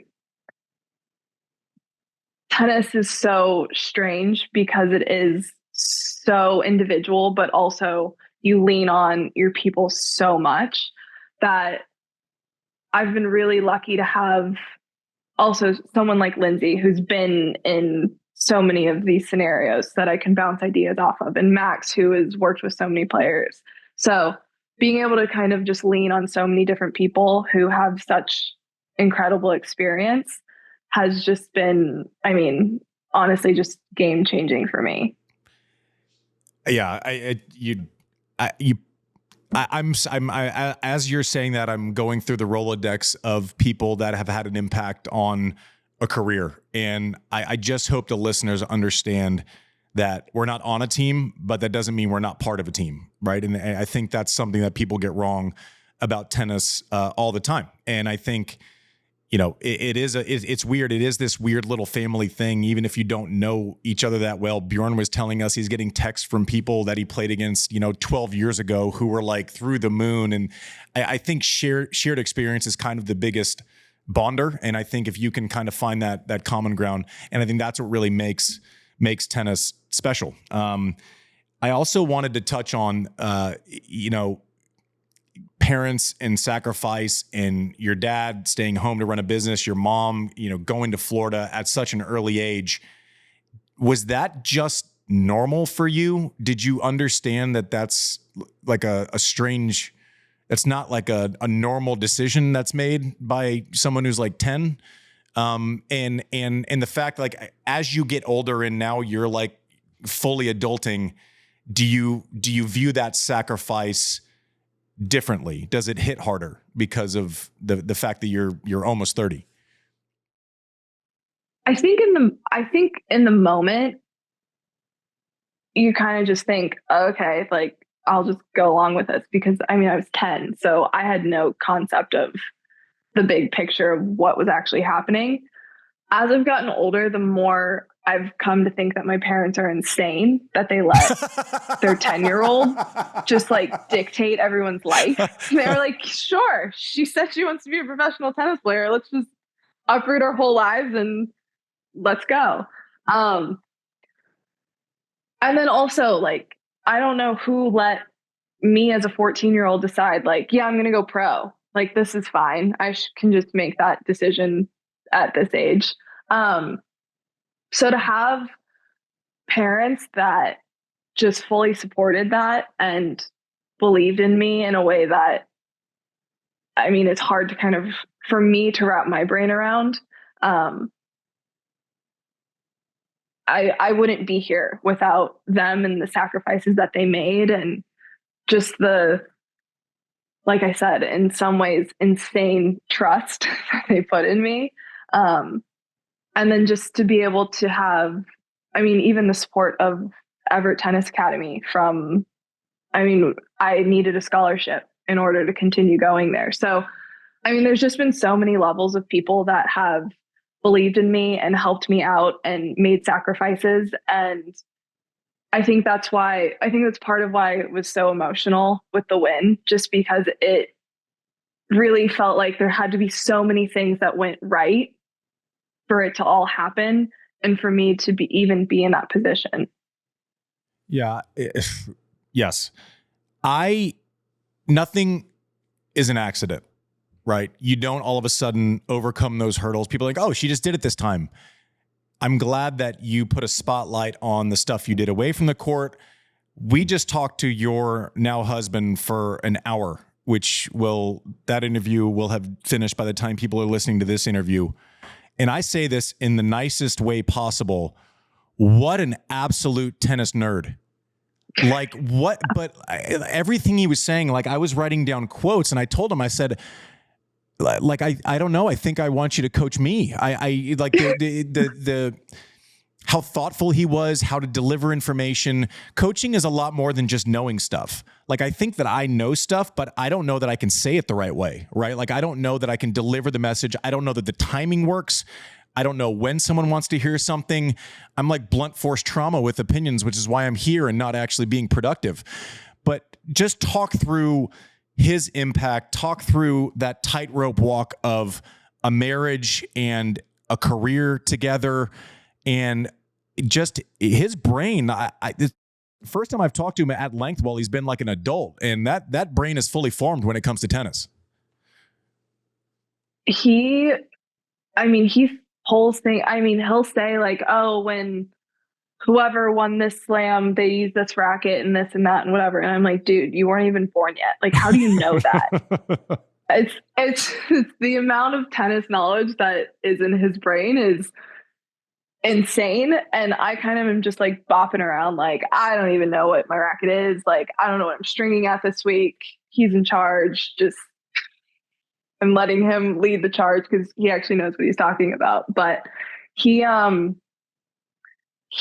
was a very, I think, thoughtful player himself. I think he almost had too many options just because his brain, he watched everyone. He was constantly fiddling with things and tinkering and changing things just because he's truly like a student of the game. If there's a definition, he should be the picture next to it. And I think we started almost 2 years ago. So we've been together for almost 8 years. So we had a lot of practice of how to communicate with each other, not on a tennis court. And he understands me in a way that I don't think many people do. So his ability to deliver a message in the way that I can hear it, depending on the moment, I think has been one of the biggest reasons that we've done really well together. It's the one thing that I've constantly praised him for. I think he just the one thing that you praised him for? You praised him for what you said? It's just the one thing? Just one. I like to give it in small doses. There you go. Now she sounds like my wife. Yeah, geez. But I've just always said, and I've told anyone who will listen, that his ability to communicate with me through a match, through practices, through any, moments where you want to helicopter your racket into the fence, his ability to get a message through, I think, is an insane talent. And I mean, I couldn't do it. I have no idea how he's able to do it the way that he is. But I think just that level of communication. And I also just know and fully trust that whatever he's saying it because he thinks it's going to help me. And I completely believe in that. And so it's so easy to buy into any and all feedback that he's giving. It's just been, I mean, if he tells me to try something, I'm open to it. Yeah, I was blown away. Our listeners, I think, are the nerdiest group of tennis fans there is. They can listen to us talk about just tennis nonsense for hours, and they are going to eat it up. Not dissimilar to the way that everyone is eating your victory up, and just so happy. Maddie, I'm not going to take any more of your time. I selfishly, I kind of just wanted to use this to hear your thoughts, but also just say respect. Like, way to go. It's just I get goosebumps right now just looking at you and seeing you. And I hope you feel all the relief, all the joy, all of the things. And I hope it actually gets quiet enough soon to where you can actually take all those feelings in fully. Go take a nap or something. Get it. You need to rest. Don't talk to anyone else for like 3 days. Please thank Bjorn for coming on. That was enlightening. We all learned a ton. And I'm speaking on behalf of our serve team, which is like a couple of people. We are so happy for you. And we wish you all the best. And I hope you actually know, because there's going to be a point like 3 months from now where a practice is bad or something's bad. I hope that you know that you pretty much just fixed forever. And I know you were personally there, but now it's beyond reproach. You're forever a Grand Slam champion. Always remember that, even when you're a pissed. And for Bjorn's sake, he told us, I just really want you at some point to hit a forehand drop shot at 4-all-30-all just because you practiced it so often. Because it seems like that would almost be as important as a Grand Slam win. To just sometime, it could be like a warm-up event, something, just one time you need to do it for him. I think he might just quit in the moment and be like, okay, we're done. I've accomplished all of the things. I can be done. Yeah, I think his Jordan flu game is you hitting a forehand drop shot at the right time. So if you could just, you're probably right. I'll try to work on it, but all right. Well, no promises. All the congratulations. I hope you enjoy it. I hope you get some peace. Couldn't be happier for you. Congrats, Maddie. Thank you.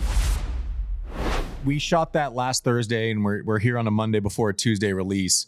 And when we finished that interview with Maddie and Bjorn, I kind of just sat here and looked at Mike and Sean like in silence for a little bit. I thought it was so honest, right? I don't feel like they were just rightful. And she'd probably been talking about this for 4 days already, and it still felt and was completely authentic, humble.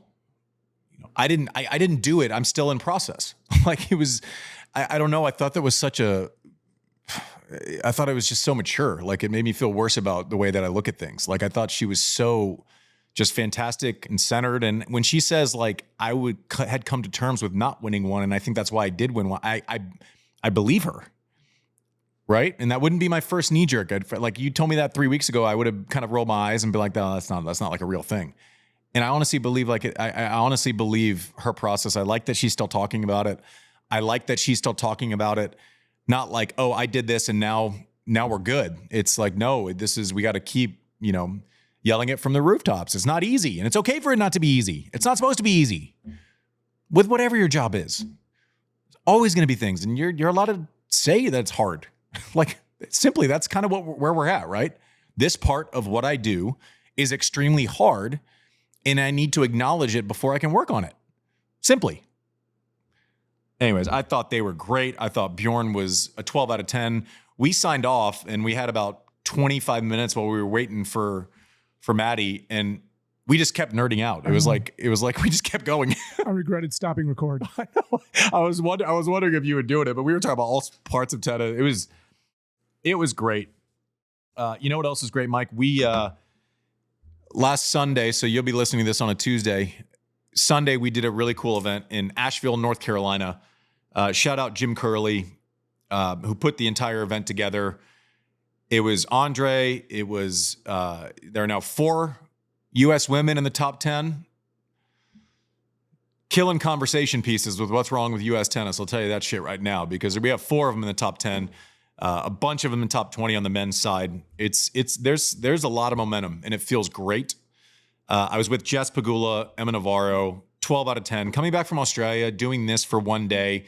It was for Hurricane Helene relief up in Asheville, North Carolina. Donations and auctions are still open, Mike. Can we plug that one more time for our listeners, please? Go to Stars Serving Up Love. That's no G in serving. StarsServingUpLove.com. There'll be a link in the show descriptions and bios and all that places. Auction's still open for a few more days. Great stuff in the auction, but also just feel free to donate. Help how you can. Yeah, and it was an awesome event. The arena was full. Yeah, it was. I mean, the city. You could tell they were thirsty for this and wanted to give and wanted to show out for their city, and rightfully so. I mean, they've been through and now with the fires. And the point is, I think the point that I heard a bunch, which made so much sense to me, was everyone is fully invested. The eyes are fully on the fires, and rightfully so, in Los Angeles right now. And Pete Wentz, who's serve listener, hello, Pete, made the great point. He said, I'm from LA. We're doing this right now. We have stuff going on there that we're supporting, but I'm here. I love tennis. And I hope people are thinking about us in LA 6 months from now too. Our attention spans are so short and the news cycles are so fast. So it was a great event. We raised over $1 million in one afternoon of tennis. And also tennis just always shows up. Andre Agassi coming across. He's not from North Carolina. I mean, Jeff Probst, Michael Costa was fantastic. Can play, by the way. I was ready to rip on him for not being able to play, but he can play. Yeah. Yeah. He's got a cool book coming out. He's flirted also with saying he wanted to come on the pod and talk about it. Michael Costa, new host of The Daily Show, actually made a run at tennis. He goes, I got to 864 in the world, spent 3 years of my life and made $11,000. Better than me. Hey, but he could play. He played yesterday. It was fun, and he was great. He was a great host. Got through it. All around, it was a great day. So check the links that Mike just sent in. And you know what? I got one more thing to support, Mike. What? Let's support the Austin Open. We should do it. Because they just got screwed. February 22nd. You got anything else for me? February 22nd to March 2nd.